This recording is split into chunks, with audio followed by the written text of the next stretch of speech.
हम लोग इस वीडियो में सीखेंगे कि प्रेजेंट इंडेफिनिट टेंस क्या होता है, इसकी पहचान क्या होती है, हेल्पिंग वर्ब क्या होती है, ठीक है। और इसके सिंपल, नेगेटिव, इंट्रोगेटिव या मिक्स सेंटेंसेस के ट्रांसलेशन हिंदी टू इंग्लिश कैसे करते हैं।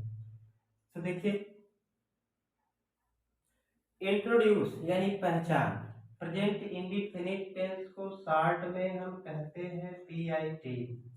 तो पीआईटी की पहचान कैसे करते हैं? जिस हिंदी वाक्य की क्रिया के अंत में ता है, ती है, ते है आदि लगा रहता है, पीआईटी कहलाता है, ठीक है। अब इसकी हेल्पिंग वर्ब या ऑक्सिलरी वर्ब क्या होती है? ऑक्सिलरी या इसी को हम हेल्पिंग वर्ब भी कहते हैं। तो इसकी हेल्पिंग वर्ब दो होती है, डू और डज। डू का प्रयोग जो है I, we, you, they and plurals numbers के साथ करते हैं, प्लूरल्स के साथ करते हैं। यानी डू का प्रयोग आई, वी, यू, दे या प्लूरल कोई भी सब्जेक्ट हो इनके साथ, इस टाइप का, तो उनके साथ डू का प्रयोग करते हैं।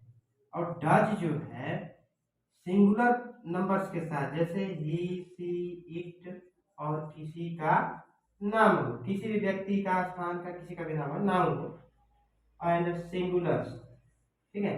तो इनके साथ क्या होता है, डज का प्रयोग करते हैं।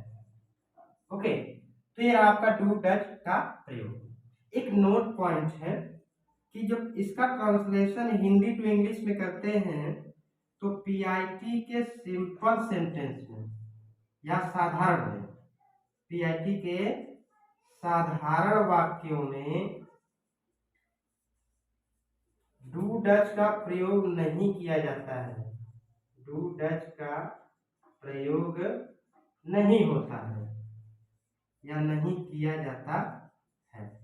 अब क्यों नहीं किया जाता है, इसका हम उपयोग अभी जस्ट जब ट्रांसलेशन बताएंगे तो बताएंगे। पीआईटी के सिंपल सेंटेंस यानी साधारण वाक्यों को हिंदी टू इंग्लिश ट्रांसलेशन करने के लिए रूल या फार्मूला या स्ट्रक्चर या सूत्र आप कह सकते हैं, वो होता है, दो सब्जेक्ट होते हैं, एक प्लूरल होता है और एक सिंगुलर होता है।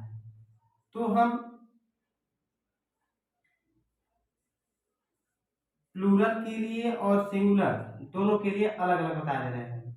जब सब्जेक्ट प्लूरल होता है यानी बहुवचन होता है, तब उसका रूल या स्ट्रक्चर या फार्मूला या सूत्र जो होता है वह होता है सब्जेक्ट प्लस V1 या वर्ब का फर्स्ट फॉर्म, इसको शॉर्ट में V1 कहते हैं, या मेन वर्ब का फर्स्ट फॉर्म, या इसको हम MV भी कह सकते हैं, प्लस ऑब्जेक्ट प्लस एक्सेट्रा इत्यादि अदर वर्ड।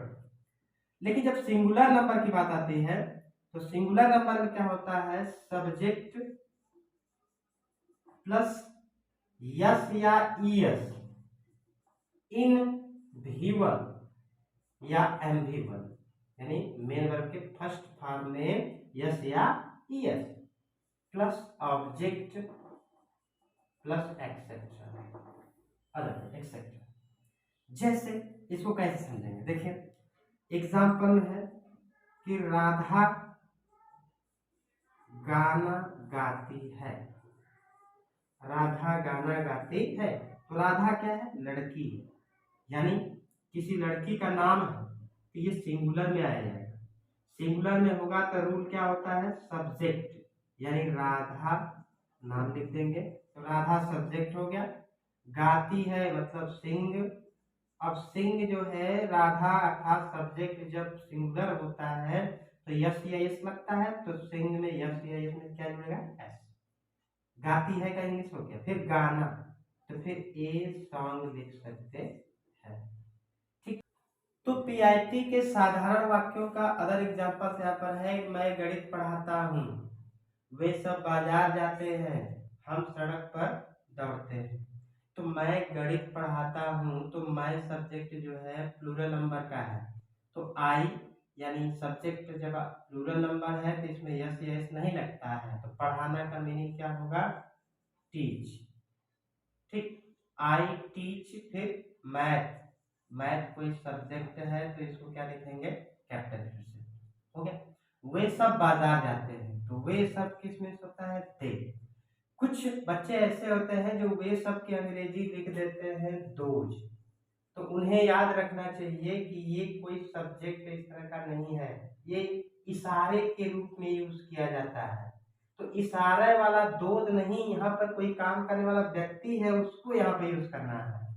तो दे मीन्स वे सब यहाँ पर होगा। फिर जाते हैं तो क्या होगा, गो।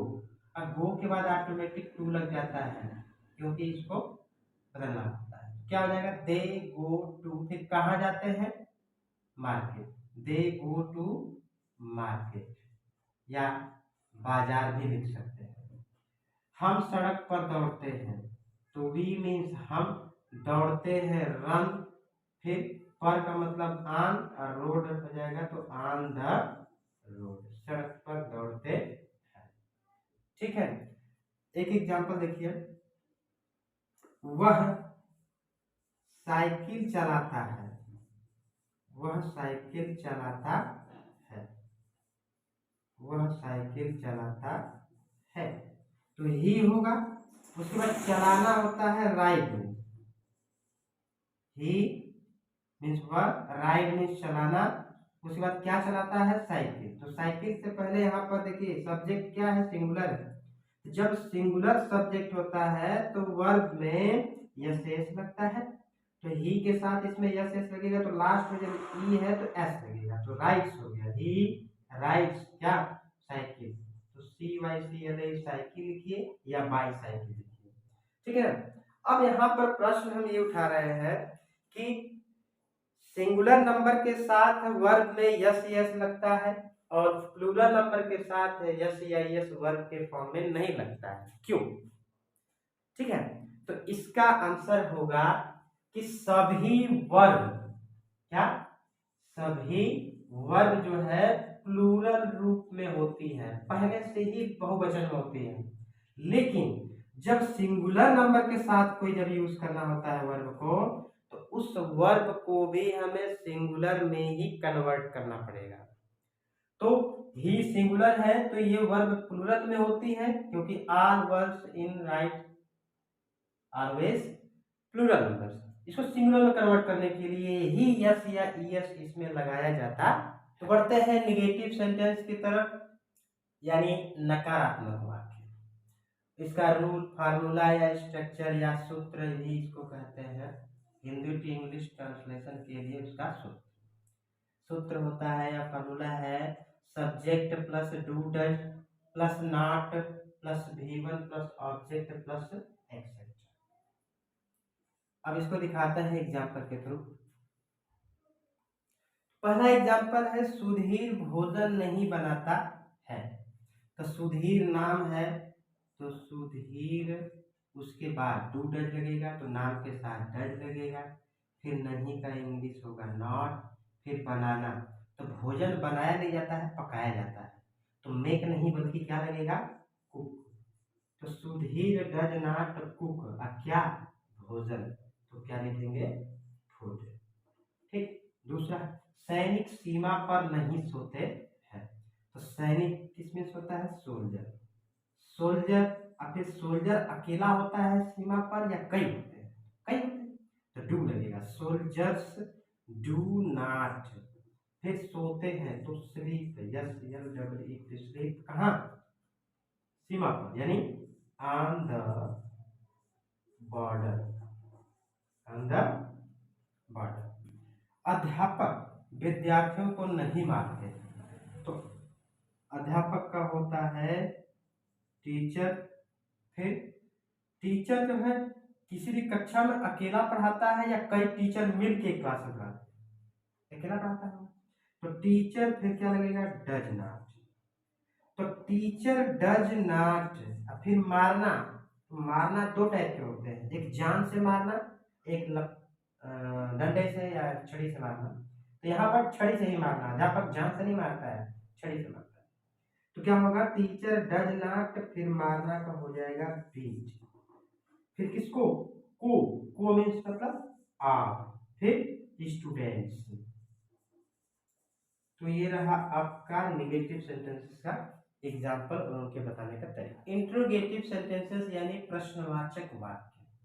प्रश्नवाचक वाक्य दो टाइप के होते हैं, type first, type second. Type first कैसे पहचानते हैं, जब प्रश्नवाचक शब्द वाक्य के कहाँ हो, पहले हो, यानी स्टार्ट में ही होता है, जैसे क्या पहले लगा रहता है, ठीक है ना। और दूसरे टाइप का जो है, जब प्रश्नवाचक शब्द वाक्य के बीच में हो, तो इसमें क्या होता है, जैसे कब, कहाँ, कैसे, ये सब सेंटेंस के बीच में होता है।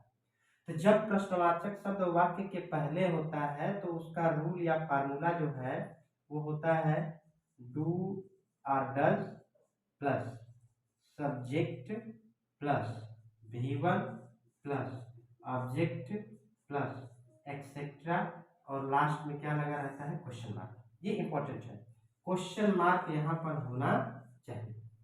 उसी तरह से दूसरा फार्मूला होता है कि WH वर्ड मतलब इंग्लिश वर्ड या क्वेश्चन वर्ड, इसको कह सकते हैं question word, plus do does